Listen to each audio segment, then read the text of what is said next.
ታሪካችን የሚጀምረው አይሻ የተባለች ሴት በህልሟ ቅደም ተከተል መሰረት ለሰርጓ ስትዘጋጅ እያሳየን ነው። ቤተሰቧ በተለይም ከወንድሟ ጋር በልብሷ ምክንያት ይጨቃጨቃሉ።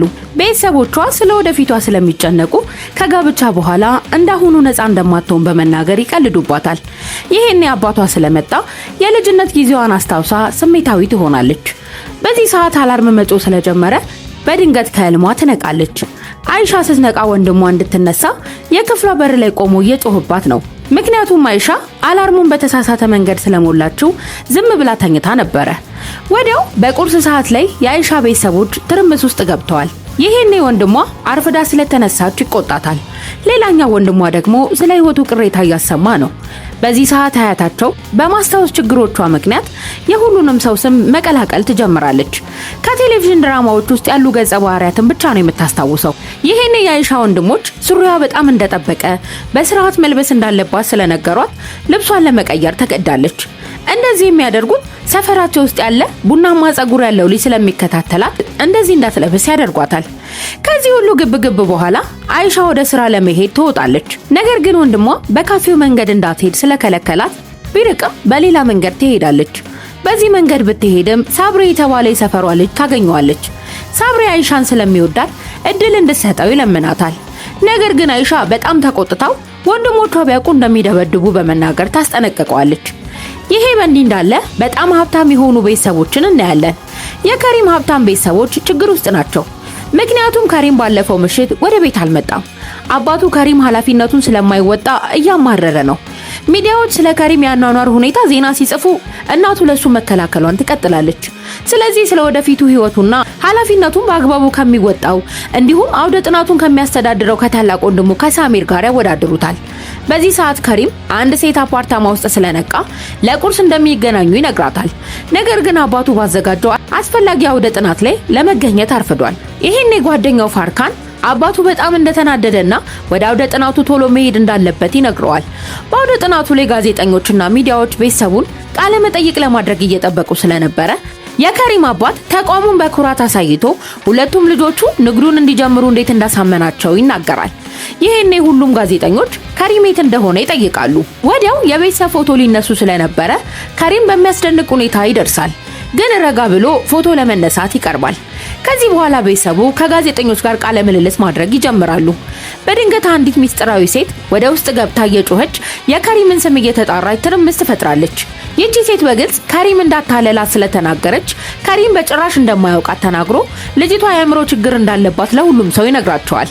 ነገር ግን ልጅቷ በደንብ እንደሚያውቃት አይኖቿን ስለወደደላት በየቀኑ መገናኘት እንደጀመሩ በዚህ ምክንያት እሷ ፍቅር ውስጥ ስለገባች እሱ ችላ እንዳላት ትናገራለች። ይሄኔ ከሪም አባት ለልጅቷ ስላዘነላት በእርጋታ እንባዋ ከምንም በላይ ዋጋ እንዳለው ከልጁም በላይ እንደሆነ ነግሯት ካጽናናት በኋላ ከሹፌሩ ጋር ወደ ቤቷ ልኳታል። ከሪምንም የቤተሰቡን ስም እንደገና ስላበላሸ በኃይል ይቆጣዋል። ይሄ በእንዲህ እንዳለ አይሻ እንደማትፈልገው ከነገረችው በኋላ ልቡ የተሰበረው ሳብሪ ለአባቱ ሊያገባት እንደሚፈልግ ይነግረዋል። ይህንን ሲሰማ አባቱ እየጮኸ የአይሻ ወንድሞች በአንድ ወቅት በአደባባይ እንደደበደቡት ያስታውሰዋል። ሳብሪም ስሜታዊ ሆኖ ወደ ላይ ወጥቶ ከከፍታው ላይ እንደሚዘል በመናገር ይዝታል። ይሄኔ አይሻን ሲያስብ ይረጋጋል፣ ግን በሷ በጣም ተናዷል። ትዕይንቱ ወደ ከሪም ቤት ሲመለስ የከሪም አባት ወደ ቢሮ ይጠራዋል። ስታለቅስ የነበረችው ልጅ ካጽናናት በኋላ አሁን በከሪም ግዴለሽነት የተሞላ አኗኗር ሙሉ በሙሉ ሰልችቶታል።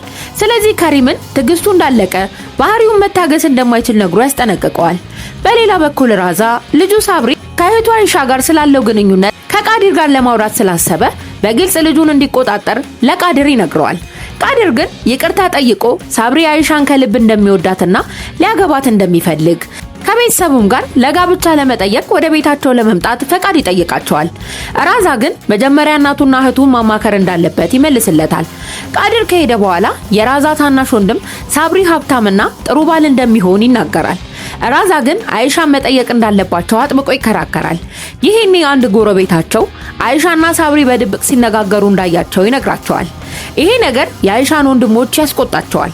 ይሄ በእንዲህ እንዳለ አይሻና ሳብሪ ይገናኛሉ።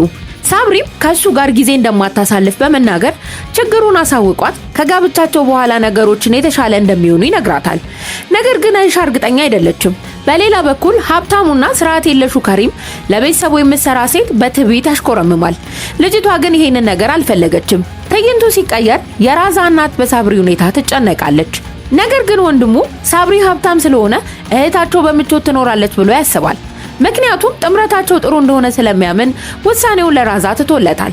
በዚህ ሰዓት አይሻ ስለመጣች ስለቀረበላት ጥያቄ ይነግሯታል። አይሻ ግን ሳብሪ ማግባት ስለማትፈልግ ፈቃደኛ አልሆነችም። ወንድሞቿ ሳብሪን በድብቅ ስታናግረው ስለታየች ለሌላ ወንድ ስሜት እንዳላት ስላመኑ ተጠራጥረው የጦፈ ክርክር ይነሳል። ራዛ አይሻ ሳብሪን ተደብቃ እንዳገኘችውና እየዋሸች ከሆነ እንደሚወስንባት በመናገር ሳብሪን መከታተሏን እንድታቆም ይነግራታል። በሚቀጥለው ትዕይንት ከሪም ከሱ ጋር የነበረች አንዲት ሴት በሱ ምክንያት ራሷን ለማጥፋት እንደሞከረች ስላወቀ እሱና ጓደኛው በችኮላ ወደ ሆስፒታል ይሄዳሉ። እዛ ሲደርሱ ዶክተሮቹ ልጅቷ እንደዳነች ይነግሯቸዋል። ስለዚህ ከሪም እንደገና በማሽኮርመም የሴቶችን ልብ ላለመስበር ቃል ይገባል። ይሄ በእንዲህ እንዳለ ናጅማ አይሻ ሌላ ሰው ወዳ ሊሆን እንደሚችል እንደምትጠረጥር ትናገራለች። ይሄም የራዛን ንዴት ስላባባሰው አይሻ የወደደችውን ወንድ አግኝቶ ሊገለው አቅዷል። ነገር ግን ናጅማ አስቁመው እንደገና ከአይሻ ጋር እንዲነጋገሩ ቃል ታስገባዋለች። በማግስቱ ጠዋት ራዛ አይሻን ወዲያውኑ ስራዋን እንድትለቅና ያለ ፈቃድ ከቤት እንዳትወጣ ያዛታል። አይሻ በዚህ ውሳኔ በጣም ብትናደድም ግን ወንድሟን ትታዘዛለች። ከዚህ በኋላ ራዛ ወደ ቃድር ጋር ሄዶ በጉዳዩ ላይ ከተወያዩበት በኋላ ቤተሰቡ የጋብቻ ጥያቄውን እንደሚቀበል ያሳውቀዋል። አይሻ በስሯ ተበሳጭታ ነው። ይሄኔ ጓደኛዋ ከሳብሪ ጋር መነጋገሯ በሰፈራቸው ውስጥ አለመግባባት እንደፈጠረ በመንገር ታስጠነቅቃታለች። ምክንያቱም ሁሉም ሰው አይሻና ሳብሪ ግንኙነት አላቸው ብሎ ያስባሉ። አይሻ ግን ከሱ ጋር በመነጋገሯ እንኳን ትጸጸታለች። ስለዚህ ወይ ከቤተሰቦቿ ወይ ከፍቅረኛዋ ከቢላል ጋር ባለመሆኗ ተወዛግባለች። በዚህ ነገር ጓደኛዋ ከምትወደው ሰው ጋር እንድትጠፋ ትመክራታለች። ነገር ግን አይሻ እምቢ ትላታለች። ምክንያቱም ቤተሰቦቿን መተው አትፈልግም። አንዷ ጓደኛዋ ግን ቢላል ሊያገባት እንደማይችል ለማሳመን ትሞክራለች። ምክንያቱም አይሻና ቢላል የሚተዋወቁት ለ6 ወራት ብቻ ስለሆነ አሁንም እየተጠናኑ ነው። ስለዚህ ሳብሪ ሀብታምና የተሻለ አማራጭ እንደሆነ ትጠቁማታለች። በዚህ ነገር አይሻ ተናዳ ሳብሪ ሳይሆን ቢላልን እንደምትወደው ትነግራታለች። ትዕይንቱ ሲቀየር አይሻ አቶ መሆሲንን አግኝታው ወንድሟ ስራ መስራቷን ስላልወደደው ስራዋን እንደምትለቅ ትነግረዋለች። አቶ መሆሲንም አዝኖ የሟች ጓደኛው ኃላፊነት ስለሆነች የድርጅቱ ቢሮዎች ሁልጊዜም ለሷ ክፍት እንደሆኑ ይነግራታል። ይሄ በእንዲህ እንዳለ የከሪም አባት አይሻ ስራ እንዳቆመች ለከሪም ይነግረዋል። ምክንያቱም ከሪም የሆነ ነገር አድርጓል ብሎ ያስባል። ከሪም ግን ምንም እንዳላደረገ ይናገራል። ነገር ግን በባህሪው ምክንያት ሊሆን ይችላል ብሎም አስቧል። በሌላ በኩል ከሪም አባቱን ለማስደመም የተዝረከረከውን የድርጅቱን ቢሮ እንደገና ለማስተካከል ይሞክራል። አባቱ የድሮውን ሰራተኞቹን ያምናል። ነገር ግን ከሪም ለውጥ እንደሚያስፈልግ አጥብቆ ተናግሯል። ግን አባቱን ላለማሳዘንም ቃል ገብቷል። ከዚህ በኋላ ቢላልና አይሻ በድብቅ ይገናኛሉ። ስለዚህ ቢላል እንዳትጨነቅ ስለ ትዳራቸው ከአባቱ ጋር እንደሚነጋገርና እሷን እንደሚደግፋት ቃል ይገባላታል። በሌላ በኩል ኒዳ ከሪም ላይ ትሳለቅበታለች። ነገር ግን ከሪም በግል ህይወት ውስጥ ጣልቃ እንዳትገባ በመንገር በንዴት ይመልስላታል። ይሄኔ ጓደኛው ኒዳ አይሻ አደገኛ እንደሆነችና ስራውን ልታበላሽበት እንደምትችል ትነግረዋለች። ከዚህ በኋላ ከሪምና ጓደኛው አይሻን ያወሯታል። ምክንያቱም ከሪም በድርጅት ውስጥ ያገኛት ሴት በእውነትም ደግ፣ ሐቀኛና ትክክለኛ ሴት እንደሆነች አምኗል። ስለዚህ እሷን በማናደዱ ተጸጽቶ ወደ ስራዋ እንድትመለስ ወስኗል። ይሄ በእንዲህ እንዳለ የአይሻ ቤተሰቦች ሁኔታ ስለተባባሰ የሳብሪን ቤተሰብ የጋብቻ ጥያቄ ሊያቀርብ ስለሆነ የአይሻ ቤተሰቦች ቤቱን ማዘጋጀት ጀምረዋል። ይሄኔ አይሻ በነገሩ ስለተናደደች እናቷን የግዳጅ ጋብቻውን እንድታስቆም ትለምናታለች። እናቷ ግን በጋብቻው እንደተስማማችና ወንድሞቿ የእሷን መልካም ነገር ብቻ እንደሚፈልጉ ትነግራታለች። አይሻን በመጨረሻ ቢላልን እንደምትወደውና በቅርቡም አባቱን እንደሚልክ ስለተናገረች እናቷ የቢላል ቤተሰቦችን በአክብሮት እስከሚመጡ ድረስ እንደምትደግፋት ትነግራታለች። በሌላ በኩል ቢላል ለአባቱ ለማስረዳት ይሞክራል። የቢላል አባት ግን ቢላል የተማረና የምሁር ቤተሰብ አባል ስለሆነና የአይሻ አስተዳደግ ደግሞ በጣም ቀለል ያለ መሆኑን በመናገር ግንኙነታቸውን ይቃወማል። ምክንያቱም ትዳራቸው ካልዘለቀ ማህበረሰቡ በልዩነቶቻቸው ይወቅሷቸዋል ብሎ ይፈራል። ስለዚህ ፈቃደኛ ሳይሆን በንዴት ይወጣል። ቢላል ይሄኔ በጣም ይናደዳል። ትዕይንቱ ሲቀየር እና አይሻ ቤት የሳብሪ ቤተሰቦች ስጦታዎችን ይዘው ይመጣሉ። እናቷ በዚህ ሰዓት ለመረጋጋት ትሞክራለች። ነገር ግን አይሻ ፈርታለች። ይሄ በእንዲህ እንዳለ ከሪም ይቅርታ ለመጠየቅ ለአይሻ ይደውልላታል። አይሻ ግን ስራዋን የተወችው በሱ ምክንያት እንዳልሆነ ትመልስለታለች። ምክንያቱም የቢላልን ስልክ ብቻ እየጠበቀች ስለነበረ የከሪምን መደወል ችላ ትለዋለች። ቢላል ግን ሳይደውል ስለቀረ በጣም ትጨነቃለች። በዚህ ሰዓት ከሪም ወደ አይሻ ቤት በድንገት ይመጣል። የአይሻ አንደኛው ወንድሟ የከሪምን መኪና ተመስጦ ሲመለከት፣ ሌላኛው ታላቅ ወንድሟ ደግሞ ጥርጣሬ እያደረበት ስለመጣ አይሻ ከሪም ወንድሟ ችግር ሳይፈጥርበት በፊት ቶሎ እንዲሄድ ትነግረዋለች። ወዲያው ቢላል ጓደኛውን ካገኛት በኋላ አይሻ እንዲያገባት እያስገደደችው እንደሆነ ይነግራታል። ጓደኛውም ምክንያታዊ በሆነ መንገድ ማሰብ እንዳለበት ትመልስለታለች። ቢላል ግን ግራ በመጋባትና ጫና ውስጥ ገብቶ አይሻን አንድ አስፈላጊ ነገር ለመንገር ይደውልላታል። በሌላ በኩል የሳብሪ ቤተሰቦች አበባና ስጦታ ይዘው እና አይሻ ቤት ተቀምጠው ያለ የአይሻ እናት አይሻ ስለ ቢላል እውነቱን ከተናገረች ሐሳባቸውን ውድቅ ለማድረግ ተዘጋጅታለች። ቢላል ግን እርግጠኛ አይደለም። ስለዚህ የአይሻ እናት ለሰርጓ እንድትዘጋጅ ስለገፋፋቻት አይሻ በጣም ተናዳ ክፍሏ ውስጥ ተቀምጣ ለሷ የተመረጠላትን ሰው ማግባት እንደማትችል አጥብቃ በመናገር እምቢ ትላለች። ወዲያውኑም ከቢላል መልእክት ይደርሳታል። መልእክቱ ላይ ትምህርቱን መቀጠል ስለሚፈልግ ሊያገባት እንደማይፈልግ ነበር የተጻፈው። አይሻ ይሄንን ስታነብ በጣም ስላዘነች እናቷ የሷ ጥፋት እንዳልሆነ ሁሉም ሰው እውነተኛ ፍቅርን እንደማይፈልግ በመግለጽ ታጽናናታለች። አይሻ ግን ሳብሪን እንደማትወደው እያለቀሰች ለእናቷ ከነገረቻት በኋላ ለሷ የተመረጠውን ሰው እንደማታገባ ትናገራለች። ነገር ግን እናቷ ጋብቻ ከሚወዱ ሰው ጋር ብቻ የግድ መሆን እንደሌለበት ቤታቸው ውስጥ የሚጠብቋትን እንግዶች እንድታገኝ ትነግራታለች። አይሻም እያዘነች ራሷን ታዘጋጃለች። ግን በዚህ ሰዓት ሳብሪ ልቡ ተሰብሯል። ምክንያቱም አይሻ እንደተወቹና ሁሉም ነገር እንዳበቃ በማሰብ ተጎድቷል። በተመሳሳይ ሰዓት ከሪም ከአንድ ሰው ጋር ከዓመታት በፊት በዚያ ጀልባ ላይ በአይሻ ቦታ ቢሆን ኖሮ እንደሚመኝ ሲናገር ይታያል። በሌላ በኩል አይሻ ለእንግዶቹ ቡና ለማዘጋጀት ወደ ኪችን ስለሄደች የወንድሟ ሚስት አይሻ እንደጠፋች ታስተውላለች። ስትፈልጋት መስኮቱ ክፍት ሆኖ ስላገኘችው አይሻ ከቤት መጥፋቷን ታውቃለች። ስልኳን ግን ስለረሳችው ከማንም ጋር ለመጥፋት እንዳላሰበች ያረጋግጣል። በዚህ ነገር ወንድሞቿ በጣም ደንግጠው በጣም የከፋ ነገር ስላሰቡ አንድ ሰው ከወንድ ጋር ጠፍታ ሊሆን እንደሚችል ይናገራል። በዚህ ሰዓት በራቸው ስለተንኳኳ ቤተሰቦቿ ከአይሻ ጋር የተያያዘ ዜና ሊሆን ይችላል ብለው ይጨነቃሉ። ነገር ግን የት እንዳለች የማታውቀው የአይሻ ጓደኛ ነበረች የመጣችው። አይሻ ግን በጨለማ ደክሟትና ስሜታዊ ሆና ወደ ማኒራ ወደ ጥናት ህንጻ በድብቅ ትገባለች። በዚህ ሰዓት እዛ ሲሰራ የነበረው ከሪም በጣም ቢደነግጥም እያለቀሰች ስለነበረ በእርጋታ የቤተሰብ ችግር አጋጥሟት እንደሆነ ከጠየቃት በኋላ እርዳታ ካስፈለጋት ፖሊስ ወይም ደግሞ የራሱን አባት ለማሳተፍ እንደሚችል ይነግራታል። አይሻ ግን መልስ ከመስጠት ይልቅ ዝም ትላለች። ነገር ግን ከሪም የሆነ ነገር እንደተፈጠረ ተሰምቶታል። በሌላ በኩል የአይሻ ወንድሞች ስልኳን ፈልገው በመጨረሻ የተደዋወለችው ከከሪም ጋር እንደሆነ ስላወቁ ከሪም አይሻን ጠልፏታል ብለው በማሰብ ይናደዳሉ።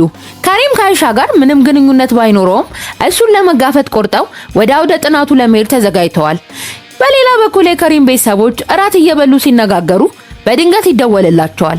የአይሻ ወንድም ከሪም እህቱን እንደጠለፋ ስለተናገረ የከሪም አባት በጣም ደንግጦ ልጁ እንደዚህ አይነት ነገር በፍጹም እንደማያደርግ ይናገራል። ነገር ግን የአይሻ ወንድሞች አይሻ ካልተመለሰች ከሪምን ለመግደል ወደ አውደ ጥናቱ እንደሚሄዱ ስለተናገሩ ሁኔታው ይባባሳል።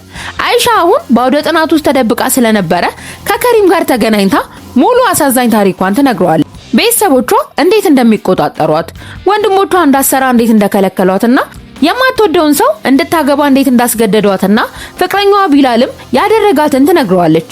ከሪም ይሄንን ሁሉ ካዳመጠ በኋላ እሷ በፈተና ውስጥ እያለች ጥሩ ሰው እንደሆነች ስለሷ ደስታ እንድታስብ ይመክራታል። ምክንያቱም ጥሩ ሰዎች መጀመሪያ ላይ ህይወት ከባድ ቢሆንባቸውም በመጨረሻ ጥሩ ውጤት እንደሚያገኙ ይነግራታል። ሁለቱ እርስ በርስ በማውራት መተማመን ይጀምራሉ። ግን በድንገት ኃይለኛ ጩኸት ከድርጅቱ ውጪ ይሰማል። የአይሻ ወንድሞች ወደ አውደ ጥናቱ ችቦ ይዘው ስለመጡ በንዴት ከሪም እህታቸውን እንደጠለፋት ይናገራሉ። ይሄኔ ከሪምና አይሻ ይፈራሉ። ግን ከሪም ሊያረጋጋት ይሞክራል እና እንደሚጠብቃት ቃል ይገባላታል። የከሪም አባትና ቤተሰቡ ሁኔታውን ለማረጋጋት ይመጣሉ። ነገር ግን የአይሻ ወንድሞች በጣም ስለተናደዱ አይሰሙም። ነገሩ እየተባባሰ ሲሄድና ሁለቱ ቤተሰቦች ሲጨቃጨቁ ከአይሻ ወንድም አንዱ አሁኑኑ ካልወጣች ራሱን እንደሚያቃጥል በመናገር ያስፈራራታል። ስለዚህ ከሪም አይሻ ወደ መስኮቱ ሄዳ እሱ እንዳልጠለፋት እውነቱን እንድትናገር ያበረታታታል። በመጨረሻ ጭቅጭቁ ከፍተኛ ደረጃ ላይ ስለደረሰ አይሻ ሁሉንም ነገር ለማስረዳት ወደ መስኮቱ ጋር ሄዳ የከሪምንም ስም ለማጥራት ብትሞክርም ግን እሷ በፍርሃት እሷና ከሪም እንደሚዋደዱ ትናገራለች። የከሪም አባት አይሻና ሌሎች በርካታ ሰዎች በደስታ ሲጨፍሩ የሚታዩበትን የሰርግ ዝግጅት እያሳየን ነው። በዚህ ሰርግ ላይ ከሪም ባይፈልግም እንኳን ወደ ጭፈራው እንዲቀላቀል ተገፍቷል። ወዲያው ግን ከሪም ራሱን ስቶ ስለነበረ ሲነቃ ወንድሙ ሰሚርን ከጎኑ ያገኘዋል። ስለዚህ ሳሚር መሬት ላይ ራሱን ስቶ እንዳገኘው ይነግረዋል። ነገር ግን ውጥረቱ በፍጥነት ስለተባባሰ ከሪምን የአይሻ ወንድም አይሻ በተናገረችው ሚስጥር ምክንያት ያስፈራረዋል። ከሪም ወጥመድ ውስጥ ስለገባ ግራ እንደተጋባና አቅመ ቢስ እንደሆነ ይሰማዋል። አይሻ ግን አዝና ይቅርታ ትጠይቀዋለች። ምክንያቱም ትክክል ነው ብላ ያሰበችውን ብቻ እንዳደረገችና እሱን ለመጉዳት አስባ አልነበረም። ከሪም ግን ውሸቷ ብዙ ችግሮችን ስላስከተለበት ተናዷል። ግን ከመጨቃጨቃቸው በፊት ወንድሙ መጥቶ አባታቸው ሁኔታውን እንደተቆጣጠረው ይነግረዋል። ከሪምም እንደ ሁል ጊዜው አባቱ ስላዳነው ጀግናው እንደሆነ ተናግሮ ካወደሰው በኋላ ወጥተው ዘና እንዲሉ ሐሳብ ያቀርባል። ነገር ግን አባቱ በቁጣ አስደንግጦት ዛሬ የተከሰተው ነገር አይሻን እንዲያገባ ሊያስገድደው እንደሚችል ለከሪም በግልጽ ይነግረዋል። ምክንያቱም አይሻ በሁሉም ሰው ፊት እንደሚዋደዱ ስለተናገረች ለቤተሰቦቻቸው ክብር ሲባልና ሁለቱ የሚዋደዱ ከሆነ ጋብቻ መኖር እንዳለበት ይናገራል። ከሪም ይሄንን ሲሰማ በጣም ይደነግጣል። ስለዚህ አባቱ ጉዳዩን ቀላል አድርጎ ሊመለከተው እንደማይገባ አጥብቆ ይናገራል። ምክንያቱ ደግሞ የአይሻ ወንድሞች ውርደትን በፍጹም ስለማይታገሱ ነው። በሌላ በኩል የአይሻ ወንድሞች እየተወያዩ ነው። ምክንያቱም እህታቸው እድለኛ እንደሆነችና በአቶ መሆሲን ሀብታም ቤተሰብ ውስጥ አግብታ መቀላቀሏን እንደ በረከት አስበውታል። የአይሻ ኤርኩት የተባለው ወንድሟ ከመጠን በላይ ስሜታዊ ሆኖ ሲያለቅስ፣ ሪዛ ደግሞ እያሾፈበት ነው። ከዚህ በኋላ ሪዛ በጉጉት ስለ ቀለበቱና ሰርጉ ያቅዳል። ወደነ ከሪም ቤት ስንመለስ ከሪም በሱና በአይሻ መካከል ምንም ነገር እንዳልተፈጠረ በመናገር የግዳጅ ጋብቻውን ስላልተቀበለ እናቱ አባቱን በንዴት ውሳኔ እንዳይወስንበት ለማስቆም ትሞክራለች። ነገር ግን አቶ መሆሲን ውሳኔውን አይቀይርም። ምክንያቱም አይሻ ሁሉንም ነገር በይፋ ስለተናገረች በውሳኔው ተረጋግቷል። የከሪም እናት ግን አይሻን እንደ ምራቷ ለመቀበል ፈቃደኛ አልሆነችም። የነዛ አብድ ወንዶች እህት ወደ ቤቷ እንድትገባ በፍጹም እንደማትፈቅድ ትናገራለች። መሆሲን አይሻን መደገፉን ሲቀጥል ሚስቱና ከሪም ከእንግዲህ ለእሷ ግድ እንደማይሰጣቸው በመግለጽ በከፍተኛ ሁኔታ ተናደዋል። ስለዚህ ከሪም በንዴት አይሻን በምንም አይነት ሁኔታ ቢሆን እንደማያገባ ስለተናገረ አባቱ መልሱ ይሄ ከሆነ ወዲያውኑ ቤቱን ለቆ መውጣት እንዳለበት ይነግረዋል።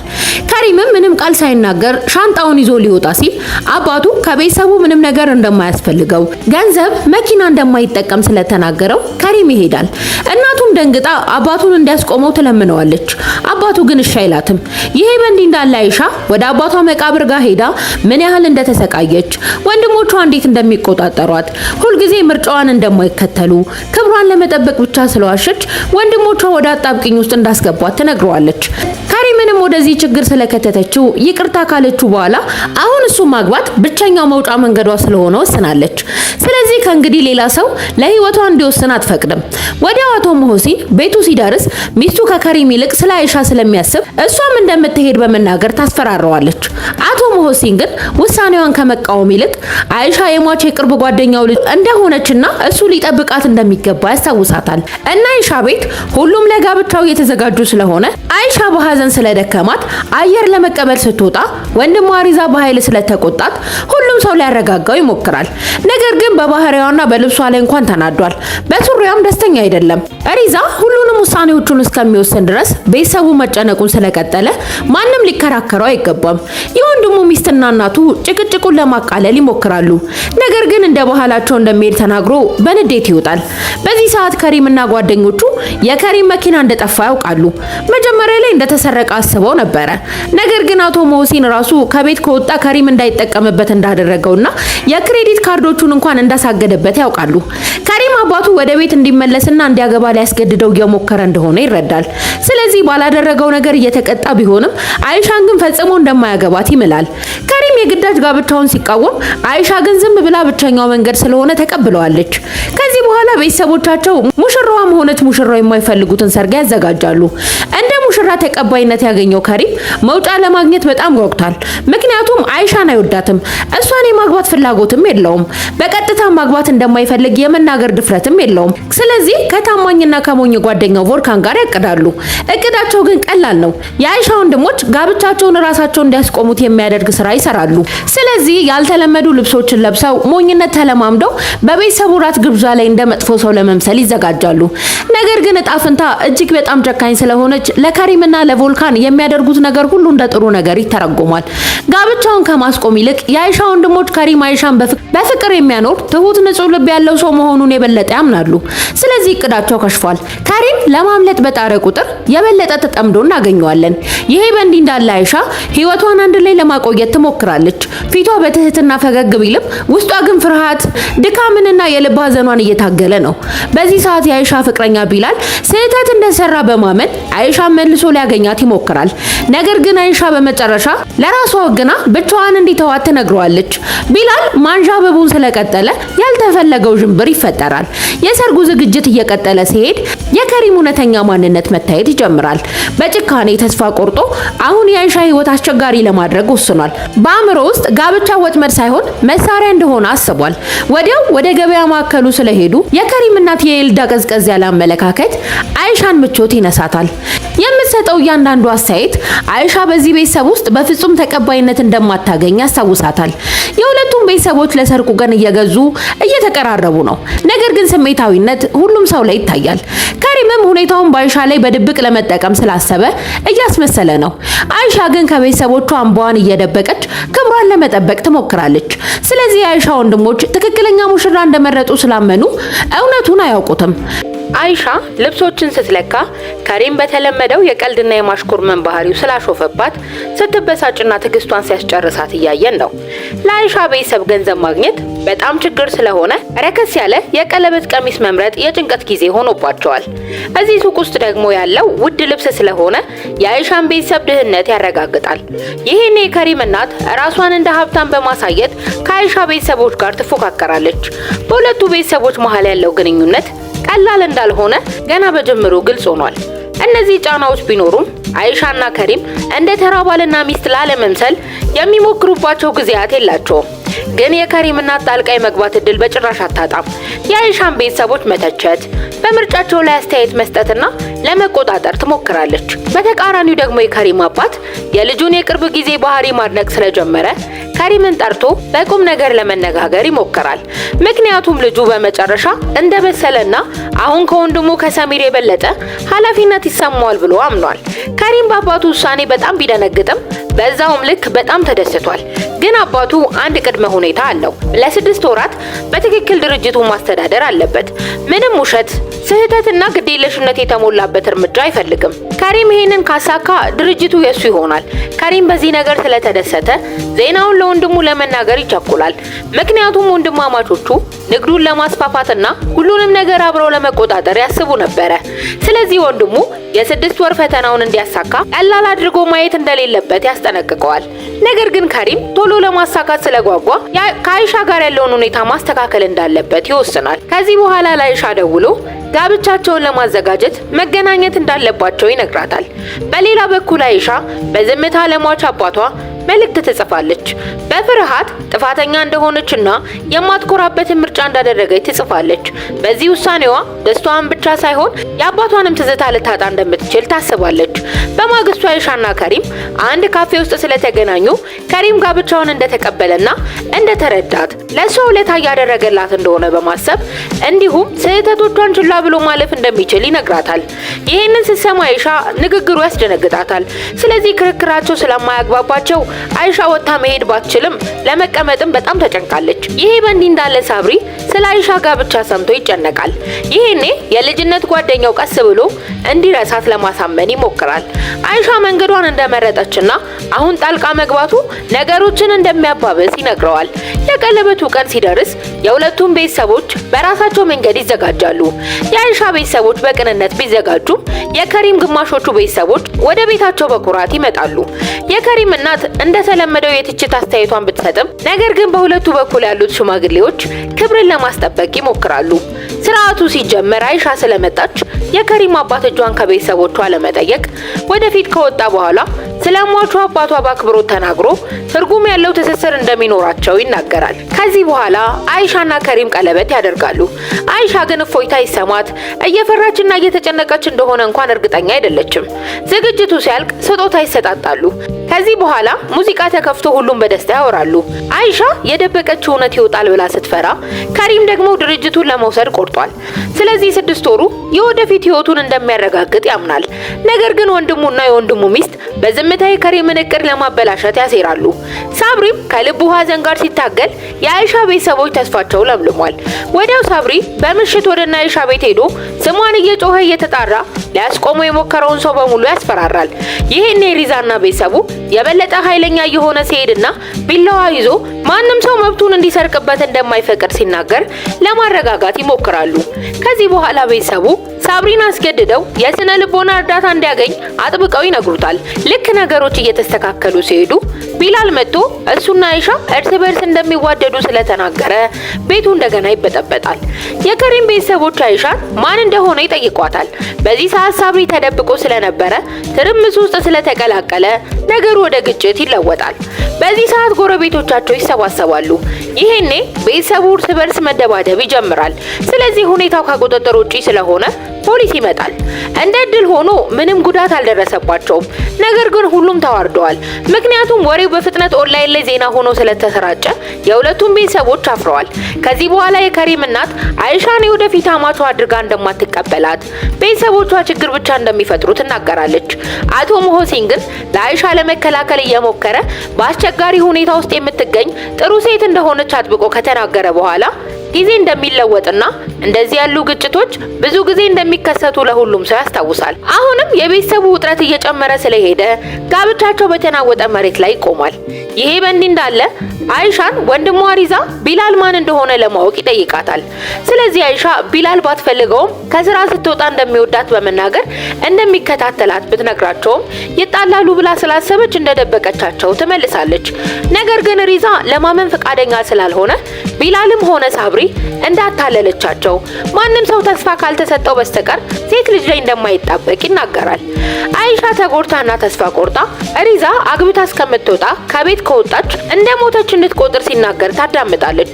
በሌላ በኩል አቶ ሞሆሲን ስለ ጸቡ ስለተረዳ ጋብቻው ላይ መጠራጠር ስለጀመረ የከሪም ጓደኛ ቮልካን ለከሪም ሁኔታውንና ታሪኮችን አጋኖ አይሻ ብልህ ስለሆነች ከሪምን ራሱን እንዲያረቅ ያበረታተዋል።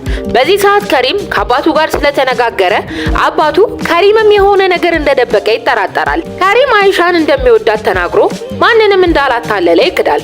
ከጥቂት ሰዓታት በኋላ አይሻን ስላገኛት ንግግራቸው የአባቱ ጥርጣሬ እውነት እንደሆነ ያሳብቃል።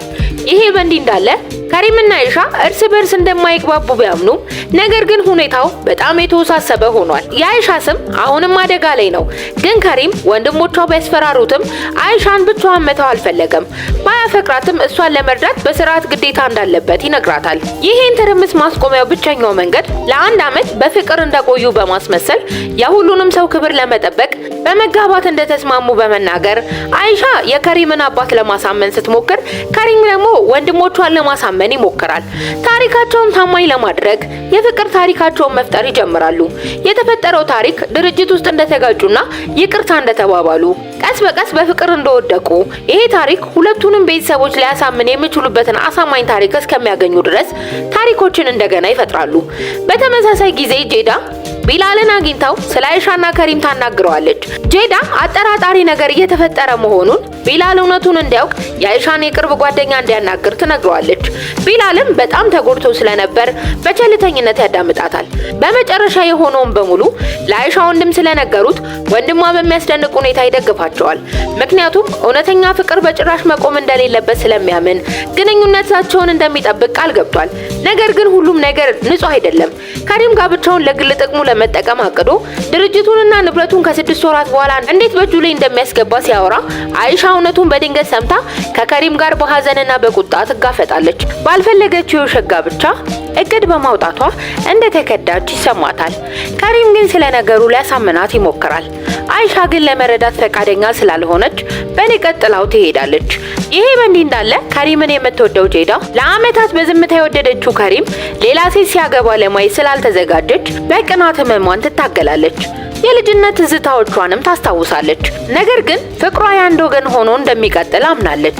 በሌላ በኩል የሁለቱ ቤተሰቦች ለሰርጉ ሲዘጋጁ ከትዕይንቱ በስተጀርባ ማጭበርበር እየጨመረ መጥቷል። አንዳንድ የከሪም ቤተሰቦች ስለ አይሻ ሚስጥሮችን ለመቆፈር ይሞክራሉ። ምክንያቱም አይሻ ገንዘብ ፈልጋ ይሆናል ብለው አስበዋል። ስለዚህ እሷን የሚያጠምድ ከሪምን ግን የሚጠብቅ የጋብቻውን ለማዘጋጀት ያቅዳሉ። ይሄኔ በቤተሰቦቻቸው መካከል ውጥረት ይነሳል።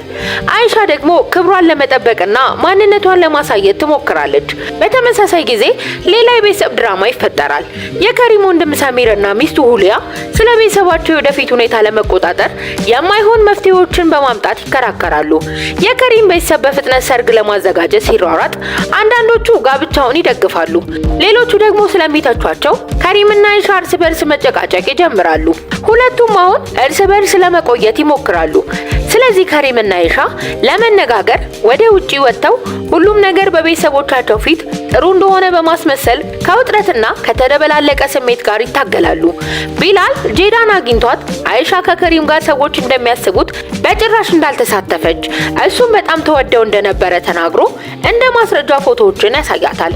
ጄዳ ለከሪም ያላትን ፍቅር ከነገረችው በኋላ አብረው የአይሻና የከሪምን ሰርግ በራሳቸው እቅድ አውጥተው ለማስቆም ያሴራሉ።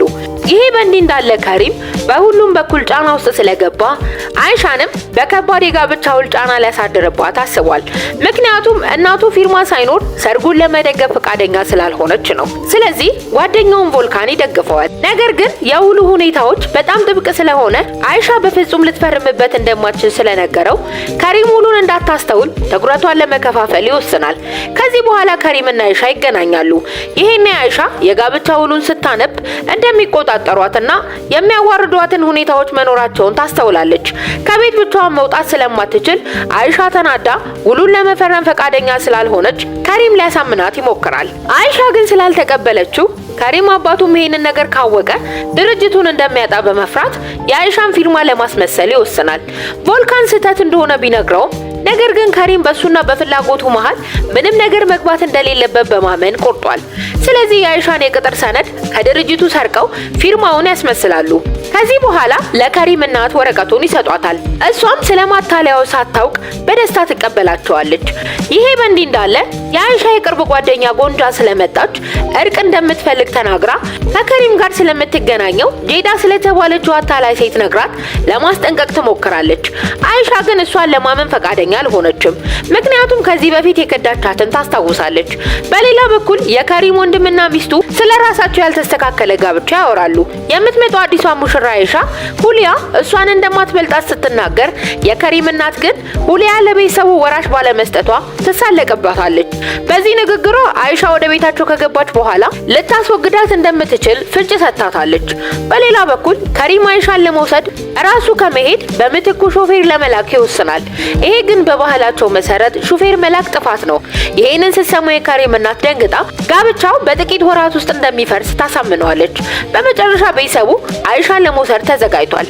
በተመሳሳይ ጊዜ እና አይሻ ቤት ውስጥ ጭቅጭቅ ይፈጠራል። የአይሻ እናት ሙሽራው ራሱ መምጣት እንዳለበት አለበለዚያ ወንድሟ ሪዛ እንደሚናድ ስለነገረቻት አይሻ ከሪም እንዲመጣ ትጠራዋለች። ከሪም ግን ወደ ሰርጉ አዳራሽ በታክሲ እንድትሄድ ይነግራታል። ይሄም አይሻን ቢያናድዳትም ቤተሰቧን በማሰብ ትፈራለች። ይሄን የዝናብ መዝነብ ይጀምራል። ከሪም ስለዘገየ አይሻ ግራ ይገባታል። ግን የከሪም ቤተሰቦች ተከፋፍለዋል። ምክንያቱም ከትዕይንቱ በስተጀርባ የተጭበረበረው ፊርማና የተደበቁ ዓላማዎችንና ሚስጥራዊ ሴራዎችን ሰርጉ ከመካሄዱ በፊት ሁሉንም ነገር እንደሚያጠፋ ያስባሉ። ሲታይ አስደሳች የሚመስል በሙዚቃ በሳቅና ሞቅ ባለ አቀባበል የተሞላ የቅንጦት ሰርግን እያሳየን ነው። ነገር ግን ከሰርጉ ጀርባ የሚስጥር የስሜት ቁስሎች፣ የግዳጅ ውሳኔዎች አሉ። የሙሽራው የከሪም የቅርብ ጓደኛ የሆነው ቮልካን በዝግጅቱ ወቅት ከጎኑ ሆኖ እንግዶችንና የሰርጉን ትርምስ በማስተካከል ላይ ይገኛል። ከሪም ደግሞ ጋብቻው በፍቅር ላይ ሳይሆን በጫና በተስፋና በቤተሰብ ክብር ላይ የተመሰረተ ስለሆነ ካጋጠመው ጭንቀት ጋር እየታገለ ነው። በሌላ በኩል የከሪም እናት ኤልዳ የቤተሰቡን ሁኔታ ለመጠበቅና በሁለቱ ቤተሰቦች መካከል ያለውን የኃይል ሚዛን ለመቆጣጠር የታሰበ የጋብቻ ውል እንዳለ ስለተናገረች ሙሽራው አይሻ ከቀድሞ ታሪኳ ስሜታ ስሜታዊ ህመም ተሸክማ ለመፈረም ታመነታለች። ምክንያቱም አይሻ ከቢላል ጋር ከነበራት የተበላሸ ግንኙነት አሁን እያገገመች ስለሆነች ሲሆን ግጭትን ለመከላከልና ሰርጉ ሳይበላሽ ለማቆየት ስትሞክር፣ ከሪም ግን የአይሻን ፊርማ በውሉ ላይ አስመስሎ በመፈረሙ ከባድ ክህደት ፈጽሞባታል። ይህንን ያደረገው ጋብቻው ካለቀ በኋላ ሁሉም ነገር በሆነ መንገድ እንደሚፈታ ስላመነ ነው። በዚህ ሰዓት ከሪምን የምታፈቅረው ጄዳ ወደ ሰርጉ ስትደርስ ሁኔታው በሚያስደንቅ ድርጊት ይለወጣል። ምክንያቱም ጥርጣሬ፣ ጥያቄዎችና እውነታዎችን ይዛ መጥታለች። ስለዚህ የአይሻና የከሪምን ግንኙነት ትክክለኛ እንዳልሆነ በግልጽ በመናገር ትከራከራለች። ለዚህ የሚሆን ማስረጃ ከጠየቀች በኋላ የአይሻን ያለፈ ታሪክ ታጋልጣለች። አይሻ ፊርማዋን እንዳስመሰሉ ስታውቅ በጣም ትናደዳለች። ምክንያቱም ክብሯና ማንነቷን እንደተነፈገች ስለመሰላት ውሉ ካልተቀደደ በስተቀር ለሰርጉ ፈቃደኛ አልሆነችም። ይሄኔ ከሪም ስለ ነገሩ አብራርቶላት ይቅርታ ይጠይቃታል። ነገር ግን የእምነቷን ጥንካሬ ሰብሮታል። እውነቱን የከሪም እናት ስታውቅ የቤተሰቧ ክብርና ማህበራዊ ዝናቸው ከአይሻ ህመም በላይ ቅድሚያ ብትሰጠውም ሰርጉ እንዲቀጥል ትፈቅዳለች። ስለዚህ በእንግዶቹ በሙዚቃና በጭብጨባ ተከቦ ሰርጉ ይካሄዳል። ከሪም አይሻን እንደሚስቱ ደጋግሞ ይቀበላታል። እንግዶቹም በሰርጉ ዝግጅት ውስጥ ስለሚከሰተው ዝምታ የሰፈነበት የልብ ህመም ሳያውቁ ይደሰታሉ። ጄዳ ስሜታዊ ማታለልን በማውገዝ የመጨረሻ ማስጠንቀቂያ ይዛ ትሄዳለች። አይሻ ደግሞ ይሄ ጋብቻ አዲስ ጅማሬ ሳይሆን ከጫናና ከማጭበርበር የመነጨ የእድሜ ልክ ስምምነት መሆኑን ተገንዝባለች። ወዲያው የአይሻ ወንድም በሰርጉ ላይ በተፈጠረ ትርምስ የሰርጉን ቪዲዮና ፎቶዎችን የያዘውን ስልኩን ወደ መዋኛው ገንዳ ውስጥ ስለገባበት በጣም አዝኗል። ምክንያቱም ስልኩ አዲስ ስለሆነና በቅርቡ ስለገዛው ነበረ። ከሰርጉ በኋላ የከሪምና የአይሻ የመጀመሪያ ምሽታቸው የፍቅር ሳይሆን አስቸጋሪ ይሆናል። ምክንያቱም ከሪም ስሜታዊ ርቀቱን ስለሚጠብቅና ከጓደኝነት ይልቅ ነፃነቷን ስለሚነፍቃት አይሻን ይጎዳታል። ከዚህ በኋላ ከሪም በሌሊት በድብቅ ከቤት ሲወጣ ውጥረቱ እየጨመረ መምጣቱ አባቱ አቶ መሆሲን ከሪም የሆነ ስህተት እየሰራ መሆኑን እንዲጠራጠር አድርጎታል። አቶ መሆሲን ከሪምን ሲከተለው በሙዚቃ በሞዴሎችና በጓደኞቻቸው በተሞላ የዋኛ ገንዳ ድግስ ላይ ያገኘዋል። ይሄ ነገር አባቱን ስላናደደው በዚህ ሰዓት አይሻ ደርሳ ሙሉውን ቅሌት በብልሃት ወደ ቀልድ ትቀይረዋለች። ድግሱ ከተጣደፈው ሰርግ በኋላ ዘና ለማለትና የከሪምን ጓደኞች ለማግኘት የታቀደ እንደነበረ ትናገራለች። ይሄኔ ፈጣን አስተሳሰቧ የከሪምን የጓደኞቹንና የቤተሰቡን ስም ያድናል። ምንም እንኳን አቶ መሆሲን ቅር ቢሰኝም ወደ ቤት ከመመለሳቸው በፊት ያስጠነቅቃቸዋል።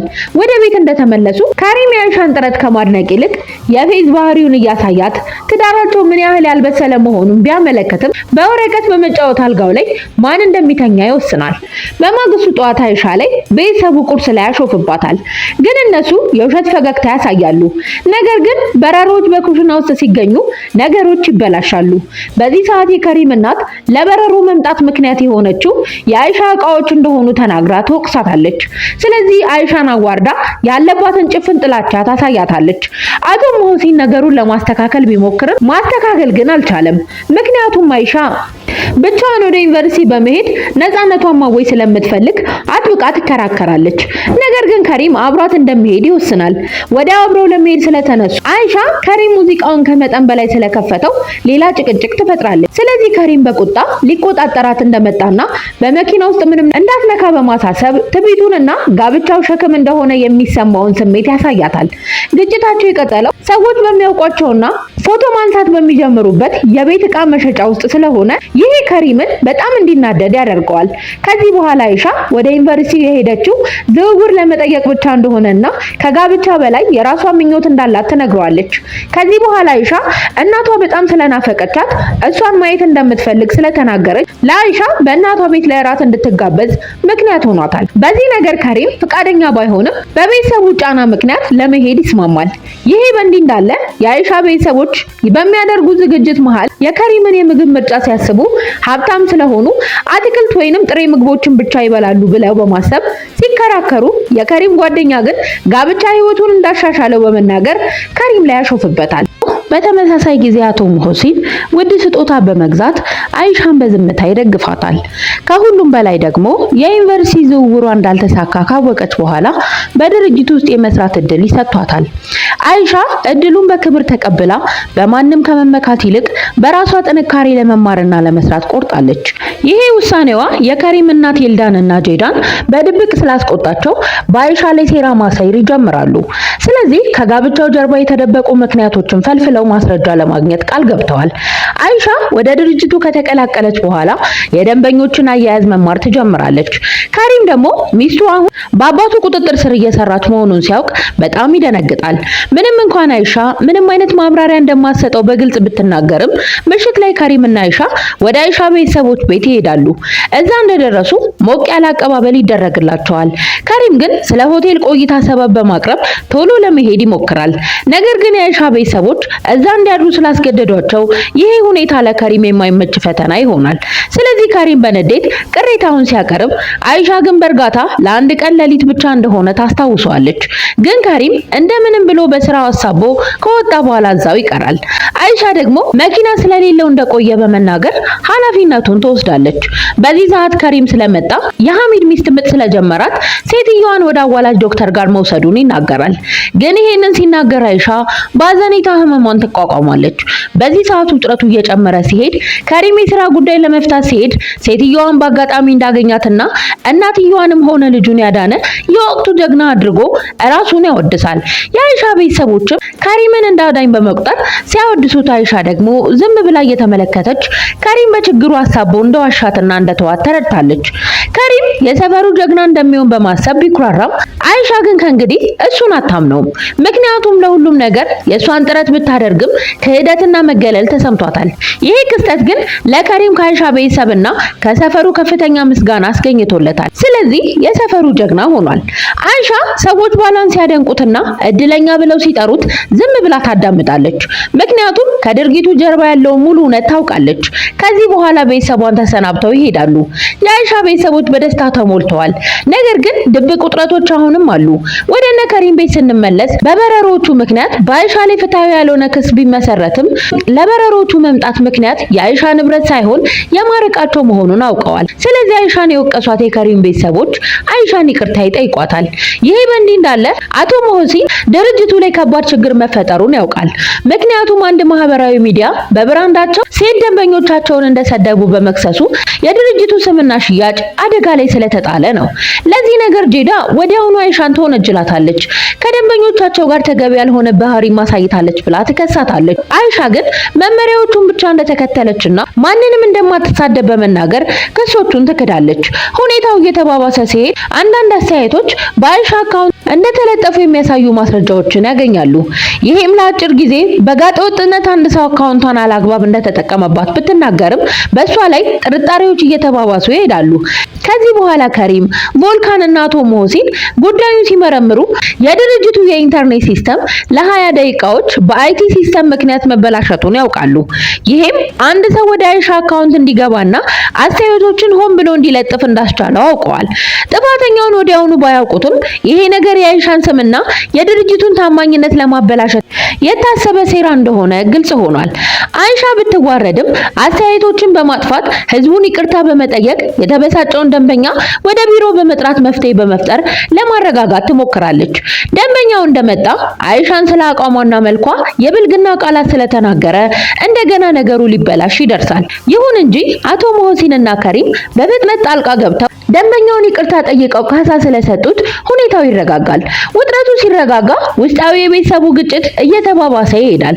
በተለይ ጄዳ ከደንበኛው ጋር የግል ጥቅማቸው ላይ ያሴሩ ቅናት፣ ማጭበርበርና ሚስጥራዊ አጀንዳዎች ብቅ እያሉ ይመጣሉ። አይሻ ለእውቀቷና ለክብሯ ጸጥ ያለ አክብሮት እያገኘች ሲሆን ከሪም በስህተቱና በእውነቱ መካከል ይታገላል። ጄዳ አይሻ ካዘጋጀችላት ችግር በድጋሚ ስላመለጠች ቢላልን እንዲረዳት ትጠይቀዋለች። ቢላል ግን አብሯት ለማሴር አልተስማማም። ምክንያቱም አይሻን በጣም ቢወዳትም አንዴ ከጎዳት በኋላ ዳግመኛ ሊጎዳት አልፈለገም። ስለዚህ ጄዳን ከአይሻ እንድትርቅ ያስጠነቅቃታል። ትዕይንቱ ሲቀየር ከሪም ለአይሻ ባሏ ስለሆነ እንድታከብረው እሱ ባህሪውን እንዳይቀይር ከፈለገች ስራዋን እንድታቆም ይጠይቃታል። አይሻ አይሻ ነፃነቷን ስለምትወድና ስራ ማቆሟ የጄዳን ሐሳብ እንደሚያሳካ ስለምታውቅ በግልጽ እምቢ ትላለች። ከሪምም ቤት ውስጥ ቆይታ ፈተናዋ ላይ ብታተኩር ሁሉም ችግሮች እንደሚፈቱ ቢናገርም አይሻ ግን ስራው ዓላማዋና ክብሯን እንደሚጠብቅ በግልጽ ትነግረዋለች። ከዚህ በኋላ ከሪም የአይሻን እንቅስቃሴዎች ለመቆጣጠር ይሞክራል።